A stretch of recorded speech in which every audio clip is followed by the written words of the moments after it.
वो खबर ये बताती है कि इस डील को लेकर इजराइल में क्या माहौल है। देखिए, अमेरिका ईरान डील के खिलाफ इजराइल है और लेबनान से पीछे नहीं हटेगी इजरायली सेना। इजराइल के रक्षा मंत्री कार्ड्स ने यह दावा किया है भविष्य में ईरान से अकेले भी लड़ेंगे, जैसा कि मनीष कह भी रहे थे।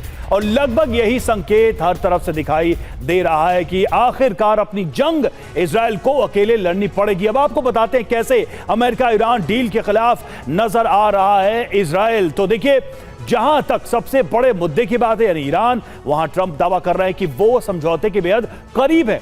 वहीं इजराइल के रक्षा मंत्री कार्ड्स की ओर से कहा जा रहा है भविष्य में ईरान से अकेले भी लड़ने को तैयार है इजराइल। इसी तरह लेबनान के मुद्दे पर ट्रंप की ओर से कहा गया कि ईरान से बातचीत जारी है, जो समझौता उसमें लेबनान पर बात कर रहे हैं। लेकिन इजराइल कार्ड्स ने साफ कर दिया है, क्या बोल रहे हैं वो, लेबनान में इजराइल का सैन्य ऑपरेशन जारी रहेगा, यानी इजराइल अमेरिका की बात नहीं मानने वाला, सेना पीछे नहीं हटने वाली। और इसी तरह से परमाणु हथियार पर डोनाल्ड ट्रंप ईरान से बातचीत का दावा कर रहे हैं, तो कार्ड्स ने सीधे कहा ईरान को एटमी हथियार नहीं बनाने दिया जाएगा किसी भी शर्त पर।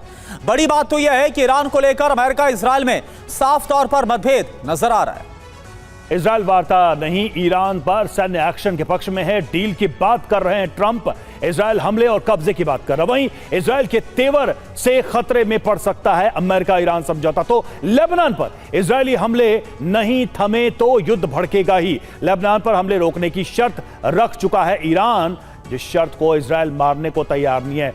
अब पांडे सर, इस जंग की सबसे पहली शुरुआत की बात करें, इजराइल पर जो हमला होता है वो ईरान के पाले पोसे ट्रेन किए प्रॉक्सीज के द्वारा होता है और उसके बाद से इसकी नींव पड़ जाती है। इस समस्या का अगर समाधान नहीं निकलता है तो इस जंग के खत्म होने, यहां पर शांति होने की क्या कोई गारंटी हो सकती है भला? क्योंकि अगर प्रॉक्सीज जिंदा है तो इजराइल पर हमले होंगे, इजराइल पर हमले होंगे तो इजराइल पलटवार करेगा। मैं इस पूरी जो वेस्ट एशिया के अंदर कार्रवाई है उसको तीन पहलुओं में देखता हूँ। सबसे पहली बात है जो यूएस ईरान की जो लड़ाई है उसका नाम है ऑपरेशन एपिक फ्यूरी। इजराइल और ईरान की जो लड़ाई है उसका नाम है ऑपरेशन लायन रोअर। दोनों के मुद्दे, दोनों के एम्स, ऑब्जेक्टिव्स बिल्कुल अलग हैं, इसीलिए दोनों के ऑपरेशंस का नाम अलग है।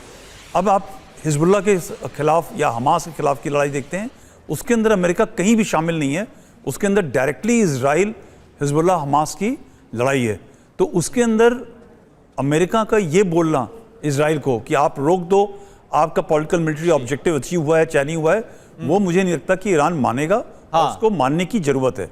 और जो तीसरा एक लड़ाई के अंदर एक इंपॉर्टेंट एलिमेंट है, वो जो गल्फ खाड़ी देश हैं वो अमेरिका को चाहते थे कि ईरान के ऊपर आप जाएं, और ईरान आज तकरीबन 2 महीने 3 महीने के अंदर बम बनाने की काबिलियत। बिल्कुल सर, बिल्कुल डीपी पांडे सर। और देखिए, वक्त इतना ही था हमारे पास, पूरी माफी के साथ आपको रोकना चाहूंगा। तो आपने एक बड़ी बात कही कि हो सकता है क्योंकि एक बैकफुट पर भी डोनाल्ड ट्रंप नजर आ रहे हैं, तो उसका सर ये जरूर होगा कि डील करके जो अमेरिका अपना ऑपरेशन खत्म कर दे, लेकिन इजराइल ऐसा ना करे।